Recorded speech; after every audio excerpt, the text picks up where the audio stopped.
Mercedes' worst weekend yet in an awful start to the 2022 Formula 1 season has led the team and star driver Lewis Hamilton to issue bleak verdicts on its fading championship hopes.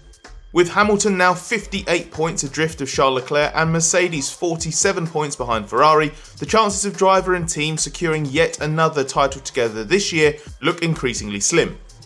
Off track, Mercedes is still searching for the real flaw in its car design, and on track, it has suffered a new low, with team boss Toto Wolff even apologising to Hamilton over the radio at the end of the Emilia Romagna Grand Prix. And unsurprisingly, the team's outlook has started to become more pessimistic as a result.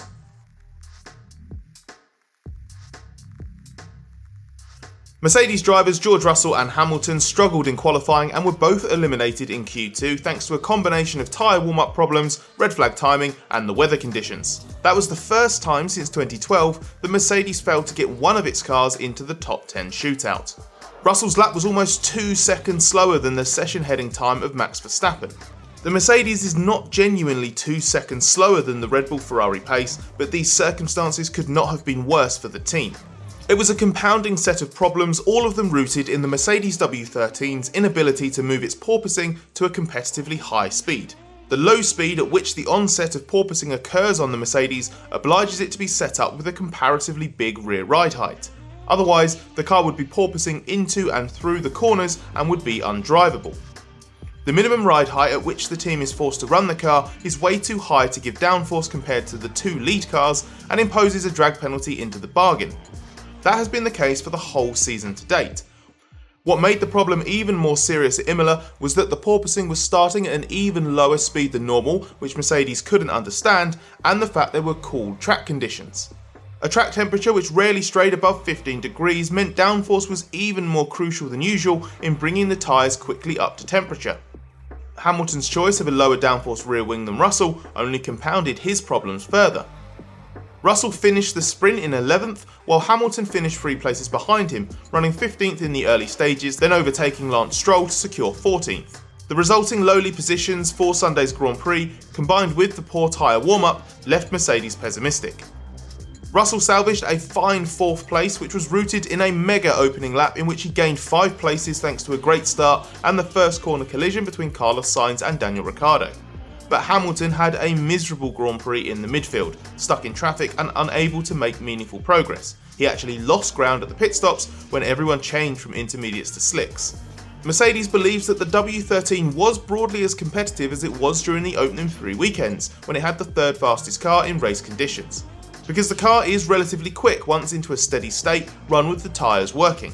But the qualifying struggles and being stuck in traffic, without a performance advantage big enough to make relatively quick and easy passes on midfield rivals, made it difficult to show that, and that was at the heart of Hamilton's frustrating afternoon.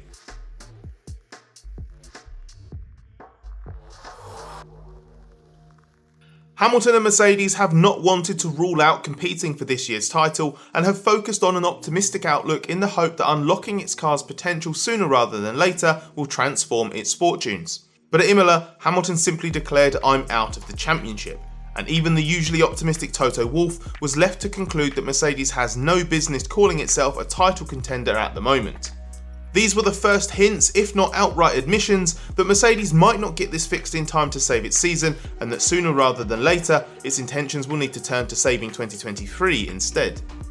Hamilton's concern is that Mercedes will discover it has a problem that will take months to solve, so while he's not giving up on 2022, he's reiterating the need to be realistic.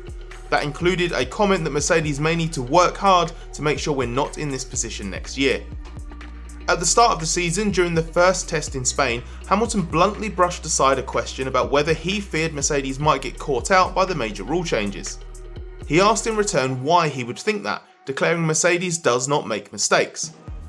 At Imola, Hamilton actually brought up that exchange unprompted, and he admitted that on reflection, Mercedes may well have made the wrong design choices.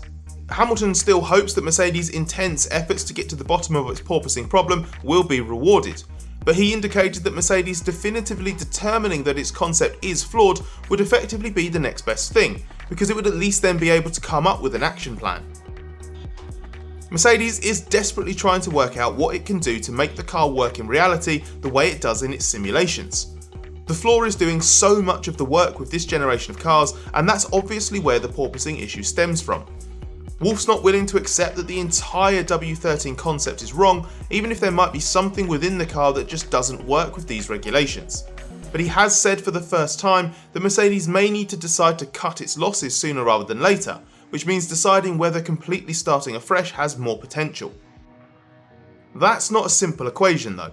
The rules stay the same for next year, so it's not like Mercedes can just say, we got this wrong, we'll try again for 2023, and put all its resources into developing a completely different car.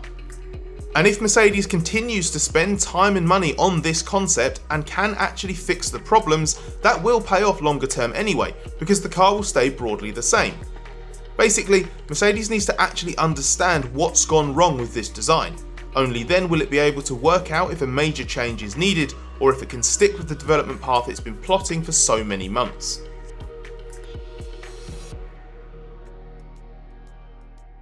This is the first time Hamilton and Mercedes have experienced such a difficult moment together, despite Hamilton's attempts to argue their first season in 2013 was also a challenge.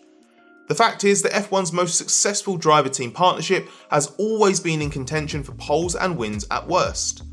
Now, Hamilton's only 7th in the championship, 21 points even behind Russell.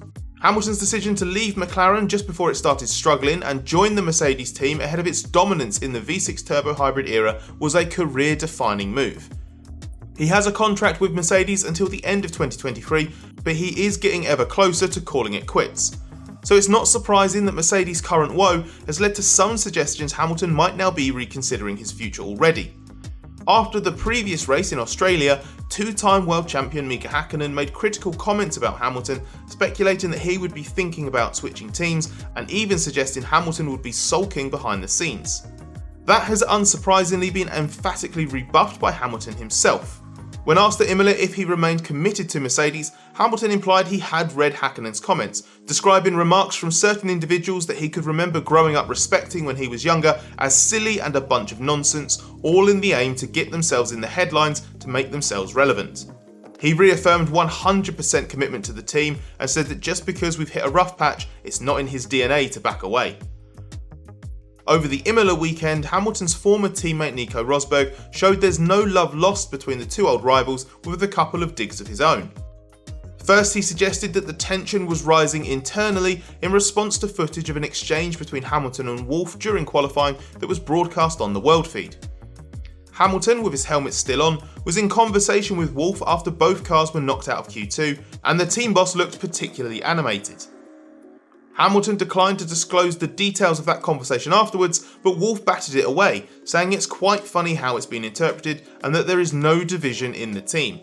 After the race, Wolff was moved to jump on the radio to apologise to Hamilton for giving him an undrivable car, a sign of the support he feels he needs to give his star driver. But Rosberg chimed in on that as well, by suggesting Wolff was lying to his driver because Russell had achieved a much better result and Hamilton was being protected so he didn't lose motivation. While Wolff has admitted there is pressure in the system at Mercedes, he said that was necessary as the stakes are so high. Ultimately, there remains a belief within the team that the core W13 concept is a valid one and that it can still become a successful car. But the question is no longer just whether that is right, but how quickly it can happen. If not this season, then Mercedes' attention will need to turn to 2023, and Hamilton says that in the meantime, it will have to go through a painful year.